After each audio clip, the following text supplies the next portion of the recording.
Natasha Rivers checked her reflection one more time in the glass door of the bistro, tucking a strand of auburn hair behind her ear. At 29, she had convinced herself that romantic surprises were relics of her past, buried beneath endless freelance deadlines and the beautiful chaos of raising 5-year-old Chloe alone. Yet here she stood, palms sweating, about to meet a stranger because her colleague Monica had been relentlessly insistent. Asterisk if this story touched your heart. Subscribe for more inspiring tales of love, hope, and second chances. Your support helps us bring you heartwarming stories every week. The bistro was far nicer than anywhere Natasha usually ventured. Exposed brick walls adorned with modern art, pendant lights casting warm pools of gold across polished wooden tables. The murmur of well-dressed patrons enjoying wine that probably cost more than her monthly grocery budget. She gripped Chloe's hand a little tighter, suddenly regretting bringing her daughter along, but the babysitter had cancelled last minute and Monica had assured her it would be fine. Chloe tugged at her mother's hand, her hazel eyes wide with wonder. "Mama, it smells like Grandma's special bread in here." Natasha smiled despite her nerves. "It does, sweetheart. Remember what we talked about? We're meeting Mama's friend for dinner." "The friend you've never met?" Chloe asked with the devastating logic only a 5-year-old could muster. Before Natasha could answer, a hostess approached with a professional smile. "Reservation for Drake." Natasha's stomach dropped. Drake. Monica had mentioned the name was Sebastian, but Drake sounded formal, important. She nodded mutely and followed the hostess through the restaurant. Chloe skipping beside her in her favorite sunflower dress that was slightly too small but still her most treasured possession. The hostess stopped at a corner table where a man sat studying his phone. When he looked up, Natasha's breath caught. Sebastian Drake was striking in a way that seemed almost unfair. Sharp jawline, deep blue eyes that held intelligence and something else, a weariness perhaps. His navy suit fit perfectly, suggesting custom tailoring, and his dark hair was styled with casual precision. He stood immediately, and Natasha noticed he was tall, easily over 6 feet. "Natasha." His voice was smooth, cultured, with a hint of uncertainty that somehow made him seem more human. "Yes, and I think there's been some kind of mistake." The words tumbled out before she could stop them. "Monica said she was setting me up with a friend, someone normal, not." She gestured vaguely at him, at the restaurant, at everything that screamed wealth and sophistication.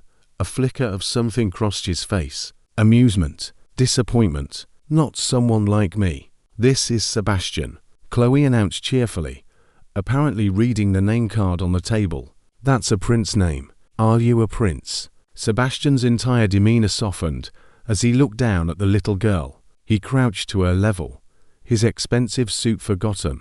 "Not a prince, I'm afraid. Though I think you might be a princess. Is that a sunflower on your dress?" Chloe beamed, touching the faded print. "Sunflowers are my favorite because they follow the sun. My mama told me that. She tells me everything because my daddy isn't here."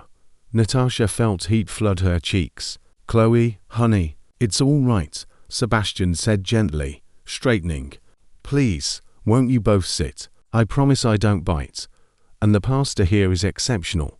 Natasha hesitated, every instinct screaming this was a terrible idea. Men who looked like Sebastian Drake didn't date women who cut their own hair and bought their daughters' clothes from consignment shops. Men who wore suits that probably cost more than her rent didn't want ready-made families with complicated pasts.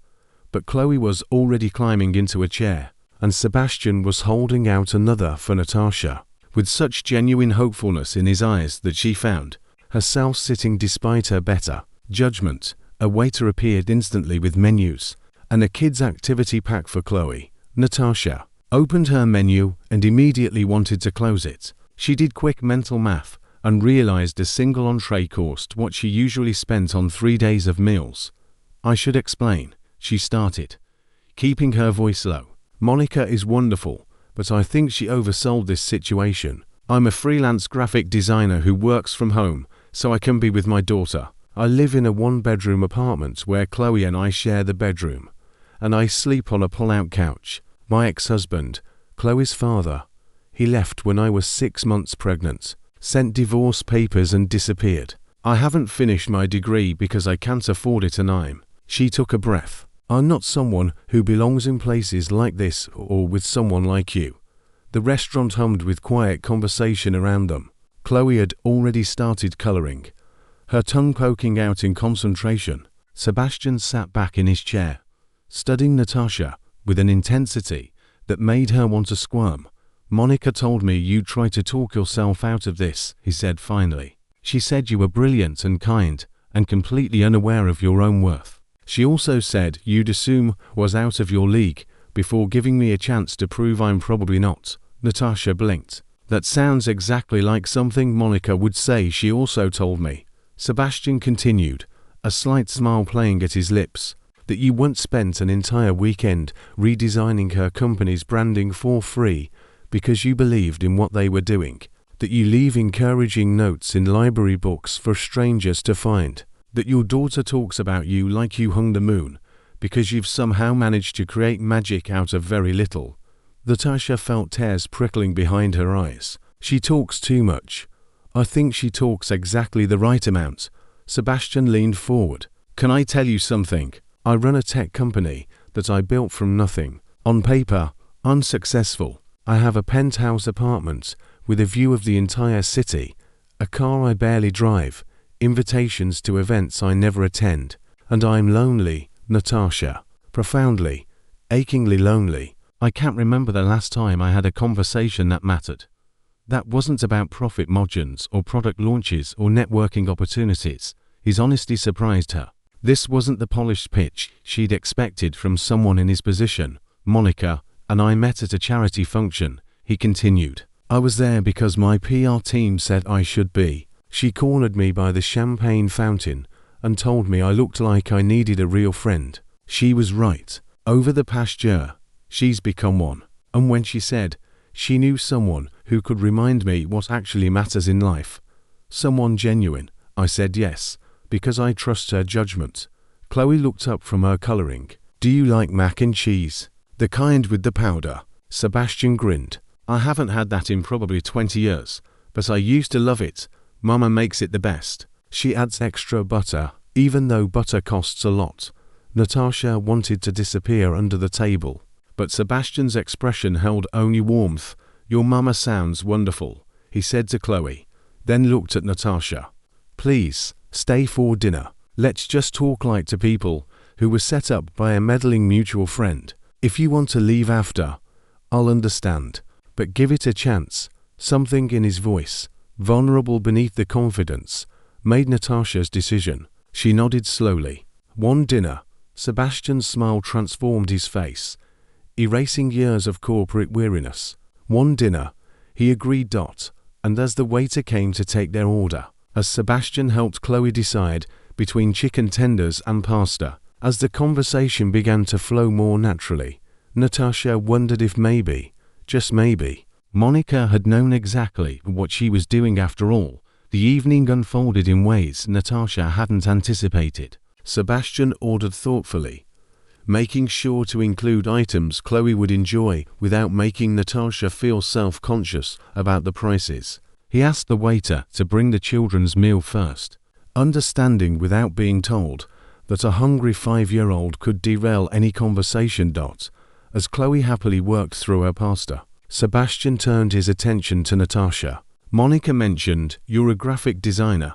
What kind of work do you do? Natasha relaxed slightly, grateful for a familiar territory. Mostly branding for small businesses and non-profits. I create logos, design websites, develop visual identities. It's not glamorous, but I love helping people tell their stories visually. There's something satisfying about taking someone's dream and giving it a face. That sounds incredibly creative, Sebastian said, and she could tell he meant it. Do you have a favorite project? She thought for a moment, twirling her fork through her salad. Last year, I worked with a woman starting a mobile library for underserved communities. She had this beautiful vision of bringing books to kids who didn't have access, but no money for fancy branding. I designed everything for free because the mission mattered so much. seeing that van drive through neighborhoods with my artwork on the side, knowing it represented something meaningful. That was my favorite. Sebastian's eyes lit up with genuine interest. That's the kind of work that changes lives. You should be proud. I am, Natasha admitted, even if it doesn't pay the bills as well as I'd like. Most of my clients can't afford much, so I keep my rates low. It means I work constantly, but at least I'm home with Chloe. Tell me about her, Sebastian said, glancing at the little girl who was now creating an elaborate pasta sculpture. She seems remarkable.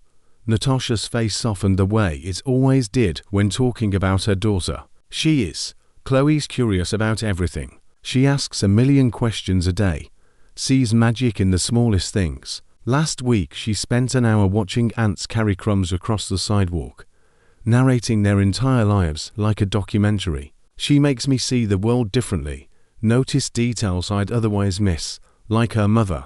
Then, Sebastian observed quietly. Natasha felt warmth spread through her chest. I try to make our life feel full even when our bank account isn't.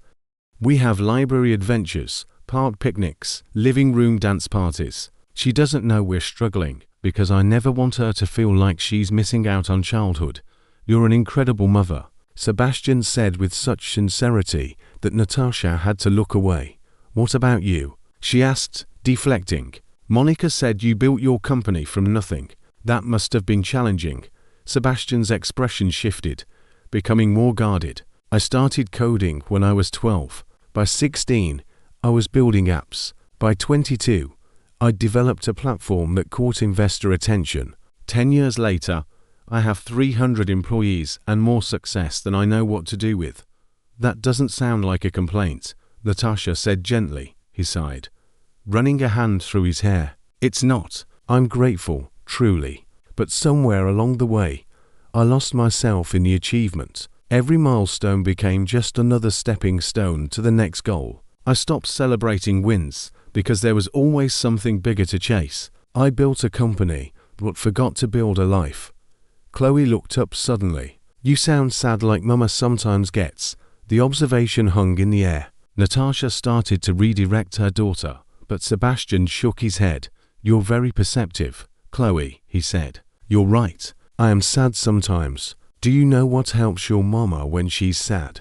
Chloe nodded enthusiastically. Hugs and hot chocolate and remembering good things. Those sound like excellent remedies. Sebastian smiled. I should try them.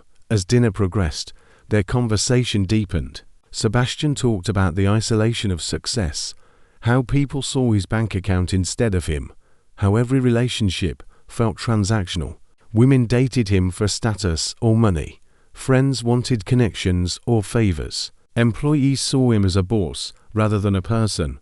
I can't remember the last time someone asked how I was doing and genuinely wanted to know the answer, he admitted. Everything is surface level.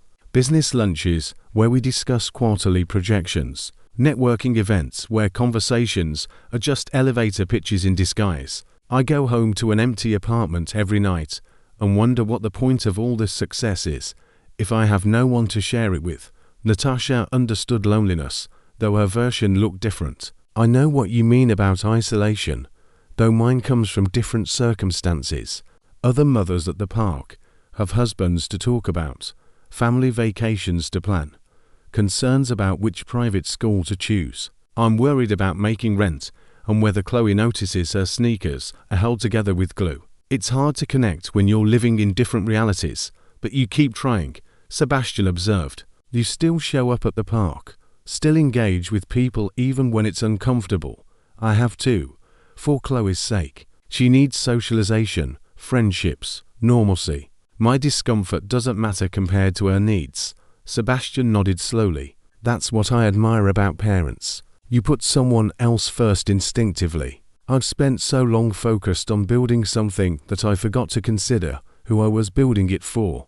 The waiter cleared their plates and brought dessert, a chocolate lava cake that made Chloe's eyes widen with delight. Sebastian encouraged her to dig in while he continued talking with Natasha. Can I ask you something personal? He said carefully. Natasha tensed slightly, but nodded. Double quotes. Do you ever regret it? Not your daughter. obviously, but the path your life took. The opportunities you had to postpone. She considered the question seriously. I'd be lying if I said I never wonder what might have been. I was supposed to finish my degree in visual communications, maybe work for a design firm, travel to art galleries in Europe. Instead, I'm fighting to make ends meet and haven't left this city in 5 years. But then Chloe laughs, or says something insightful, or holds my hand while we walk. And I realize I wouldn't trade this version of my life for anything. The path I'm on wasn't the one I planned, but it led me to her. That makes it the right path. Sebastian's expression held something Natasha couldn't quite identify. Admiration, longing. You've built something real, something that matters. A human being who will carry your values and love into the world. That's a legacy no company can match. What about you? Natasha asked. Do you want children someday? I do, he said without hesitation. I want family dinners and school plays and teaching someone to ride a bike. I want the messy, complicated, beautiful chaos of real life. I just haven't found the right person to build that with. Most women I meet are interested in the lifestyle I can provide, not the partnership I'm seeking. What kind of partnership are you seeking? Sebastian thought for a moment, watching Chloe thoroughly enjoy her chocolate dessert. Something authentic. Someone who challenges me, who reminds me what matters beyond profit and loss statements. Someone who's built a life with purpose even without resources. Someone who makes me want to be better not professionally, but as a human being. The weight of his gaze made Natasha's heart race. This wasn't casual conversation anymore. This was something more. Something that both thrilled and terrified her. I should probably be honest, she said quietly. I'm scared, Sebastian. This whole evening feels like stepping into someone else's life. You're successful and sophisticated, and I'm barely keeping my head above water. Our worlds are so different that I can't see how they'd ever align. And I have Chloe to think about. I can't introduce someone into her life who might disappear. She's already lost one father. I won't let her experience that abandonment again. Sebastian reached across the table, stopping just short of touching her hand. I understand your fear. I'm scared too, honestly. Scared that I'll mess this up somehow. That my lack of experience with real relationships will get in the way. But I also think Monica was right to push us together. This conversation, this connection, it's the most genuine thing I've experienced in years. Doesn't that count for something? Before Natasha could answer, Chloe yawned dramatically, chocolate smudged on her cheek. Mama, I'm sleepy. Natasha checked her phone and gasped. It's way past bedtime. I'm so sorry. I didn't realize how late it had gotten. Don't apologize, Sebastian said, signaling for the check. This has been the best evening I've had in longer than I can remember. As they gathered their things, Sebastian crouched down to Chloe's level again. Thank you for sharing your mama with me tonight. Chloe, you're a wonderful dinner companion. Chloe, fighting sleep, smiled at him. You're nice. You should come to our house sometime. We have movie nights with popcorn. Sebastian glanced at Natasha, hope clear in his expression. I would love that. If your mama says it's okay. Natasha felt her careful walls crumbling. Everything logical told her to politely decline, to end this before it began, to protect herself and Chloe from inevitable heartbreak. But looking at Sebastian's genuine warmth, remembering the depth of their conversation, feeling the connection that had surprised them both, she found herself nodding. Friday nights are our movie nights, she heard herself say. Nothing fancy, just us and whatever animated film Chloe chooses. You're welcome to join us, if you want. Sebastian's smile could have lit the entire restaurant. I'd love nothing more. He walked them to Natasha's car, a reliable but aging sedan that had seen better days. He didn't comment on the faded paint or the bumper sticker barely hanging on. Instead, he helped buckle Chloe into her car seat, his movements careful and gentle. Drive safely, he said, as Natasha settled into the driver's seat. And Natasha, thank you for staying tonight, for giving this a chance. I know it wasn't easy. Thank you for being patient with my doubts, she replied as she drove home through the quiet city streets. Chloe already asleep in the back. Natasha replayed the evening in her mind. She'd gone expecting awkwardness and incompatibility. Instead, she'd found someone who listened deeply, who shared his vulnerabilities, who seemed genuinely interested in her life rather than trying to fix or change it. It was terrifying and exhilarating in equal measure. And as she carried Chloe up to their small apartment, tucked her daughter into bed, and finally collapsed on her pull-out couch, Natasha allowed herself to feel something she'd suppressed for years. Hope. Maybe, just maybe, some stories didn't follow predictable patterns. Maybe sometimes the person who seemed impossible was actually exactly right. Friday arrived with the weight of anticipation. Natasha had cleaned their small apartment 3 times, rearranged the living room twice, and changed her outfit 4 times before settling on simple jeans and a soft blue sweater. Chloe, sensing her mother's nervous energy, had asked a dozen times when Sebastian was arriving. Soon, sweetheart, Natasha said for the 10th time, straightening throw pillows that didn't need straightening. When the knock came, she took a deep breath before opening the door. Sebastian stood there holding a bouquet of sunflowers and a bag from a local bakery. He'd traded his suit for dark jeans and a grey Henley that made him look younger, more approachable. Sunflowers for the Sunflower Princess, he said as Chloe rushed to the door. And I brought brownies from a bakery Monica recommended. I hope that's okay. You brought flowers. Chloe squealed, taking the bouquet carefully. Mama, look, he remembered. Natasha's throat tightened with emotion. Such a simple gesture, but it showed he'd been paying attention, that their conversation had mattered to him. Come in, she said, stepping aside. Welcome to our humble home. Sebastian entered, and Natasha watched his eyes take in their space. The worn but clean furniture, the child's artwork covering one wall, the bookshelf made from stacked crates, the fold-out couch that served as her bed. She waited for judgment, for the inevitable comparison to his penthouse, but his expression held only warmth. This is wonderful, he said genuinely. It feels like a home, lived in and loved. It's small, Natasha said apologetically. It's perfect, Sebastian countered. My place is 5 times this size and feels empty. This feels full of life.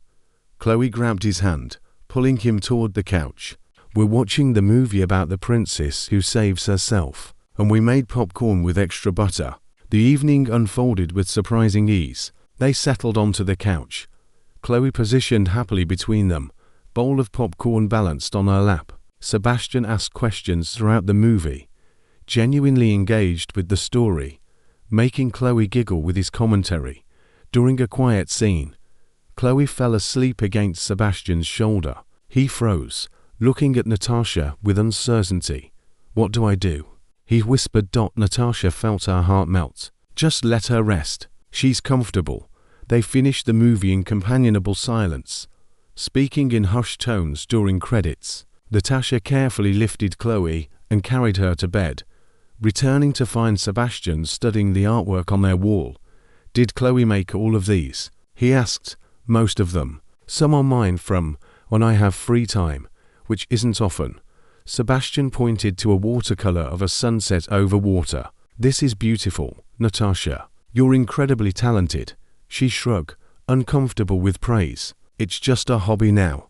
Why just a hobby? Why not pursue it more seriously? Time, money, reality, she said simply. Art doesn't pay bills. Graphic design barely does, but at least there's demand for it. Sebastian turned to face her fully. What if you didn't have to worry about bills for a while? What would you create? Natasha laughed, but it held no humor. That's not my reality, Sebastian. I appreciate the thought, but I live in the real world where rent is due on the first and groceries don't buy themselves. I know, he said quickly. I wasn't trying to minimize your situation. I just wonder what you could accomplish if circumstances were different. They settled on the couch, a careful distance between them. The conversation flowed as easily as it had at dinner, covering everything from childhood memories to favorite books to dreams they tucked away. I wanted to be an astronaut when I was 8, Sebastian admitted. I was obsessed with space, spent hours reading about planets and galaxies. Then someone told me I was impractical, that I should focus on realistic goals, so I did. I chose coding because it was logical and profitable. And I buried the kid who wanted to touch the stars. It's not too late, Natasha said softly. You could take astronomy classes, visit observatories, find ways to reconnect with that wonder. Is that what you do? Find ways to reconnect with your dreams? She considered the question. I try. I take Chloe to art museums on free admission days. We create together, paint and draw and build things. I teach her to see beauty in everyday moments. It's not the same as having my own studio or gallery showing, but it keeps that part of me alive. And honestly, sharing it with her makes it more meaningful than doing it alone ever was. Sebastian moved slightly closer. You're remarkable, Natasha. The way you've reframed disappointment into purpose, scarcity into creativity. I'm in awe of your strength. I don't always feel strong, she admitted. Some nights after Chloe's asleep, I cry because I can't give her the life I imagined. I feel guilty for wanting more when I should be grateful for what we have. I worry constantly about the future, about whether I'm enough. You're more than enough, Sebastian said firmly. Chloe is lucky to have you. Anyone would be lucky to have you. The air between them shifted, charged with possibility. Natasha knew she should maintain distance, protect herself, but something about Sebastian's presence made her walls feel less necessary. Can I be honest about something? She asked. Please, this scares me. You scare me. Not because you're unkind or dangerous, but because I could fall for you so easily. And that terrifies me. I've worked so hard to build a stable life for Chloe, to create security from chaos. Letting someone in, especially someone whose world is so different from mine, feels like inviting chaos back in. Sebastian nodded slowly. I understand, and I won't pretend this is simple or that our different circumstances don't matter. They do, but Natasha, I haven't felt this alive in years. Talking with you, being around you and Chloe, it reminds me what matters. You make me want to be more than my job title, more than my net worth. You make me want to be genuine. What are we doing, Sebastian? She whispered. Really? He reached out, taking her hand gently. I think we're building something real. Slowly, carefully, without pretense or games. I'm not asking you to rush into anything or make promises you're not ready for. I just want to keep showing up. Keep having these conversations. Keep being part of your lives if you'll let me. Natasha looked down at their joined hands, his larger one encompassing hers. Everything in her past screamed caution, reminded her of abandonment and broken promises, but everything in the present, the warmth of his touch, the sincerity in his eyes, the gentleness with which he'd treated her daughter, whispered that maybe this time could be different. Friday movie nights, she said finally. You can keep coming to Friday movie nights. We'll see where it goes from there. Sebastian's smile was brilliant. Friday movie nights it is. Over the following weeks, a pattern emerged. Sebastian came every Friday without fail, always bringing small thoughtful gifts, sunflowers for Chloe, pastries from different bakeries, books he thought they'd enjoy. He never arrived empty-handed, but his gifts were never ostentatious, never designed to impress, but to show he'd been thinking of them. He started appearing other places too. At the park on Saturday mornings, pushing Chloe on swings, while Natasha sketched on a nearby bench. At the library 4-story hour, sitting cross-legged with children half his size, completely engaged in tales of dragons and adventure. At the diner where Natasha sometimes met Monica for lunch, joining them to hear about their week, he folded himself into their lives without trying to change them. He ate box mac and cheese with enthusiasm, helped Chloe build blanket forts, attended her preschool art show with the pride of a parent. He learned Natasha's coffee order, knew which bill stressed her most, remembered every detail she shared. And slowly, carefully, Natasha felt her guard lowering. She shared more about her past, about the husband who'd promised forever then disappeared, about the shame and failure she'd carried, about rebuilding herself piece by piece. Sebastian listened without judgment, held space for her pain without trying to fix it, validated her feelings while celebrating her resilience. He shared his own struggles too. The pressure of running a company, the loneliness of success, the fear that he'd never be seen for who he truly was. He talked about his parents, both gone now, and the weight of carrying their legacy, about friendships that felt hollow and relationships that had crumbled under the weight of expectations. 2 months into their Friday tradition, after Chloe had gone to bed, Sebastian and Natasha sat on her small balcony watching the city lights. He'd brought wine, she'd made cookies, and the evening felt suspended in something precious and fragile. "I need to tell you something," Sebastian said quietly. Natasha's heart clenched with familiar fear. Here it comes, she thought. The revelation that ruins everything. "I'm falling in love with you," he continued. "With you and with Chloe. I think I have been since that first dinner when you were so determined to talk yourself out of giving us a chance. I love your honesty and strength. I love how you find beauty in small moments. I love the mother you are and the artist you're still becoming. I love that you challenge me to be better, to want more than professional success." Tears streamed down Natasha's face. "Sebastian, You don't have to say it back," he said quickly. "I'm not asking for anything. I just needed you to know. Whatever we're building here, it's real for me. You're not a project or a charitable case. You're the woman who's shown me what life can be when it's lived authentically. You're the person I want to come home to, the family I want to build my future around." Natasha wiped her eyes, laughing through tears. "You're making this very difficult." "Making what difficult?" "Protecting myself, maintaining distance, remembering all the reasons this shouldn't work." She took his hand. "Because I'm falling in love with you too. And it absolutely terrifies me. But I'm tired of being afraid. Tired of letting past hurt dictate future possibilities. You've shown up, Sebastian. Not just physically, but emotionally. You've proven yourself over and over. And I'd be a fool not to acknowledge that." Sebastian cupped her face gently. "Can I kiss you?" She nodded.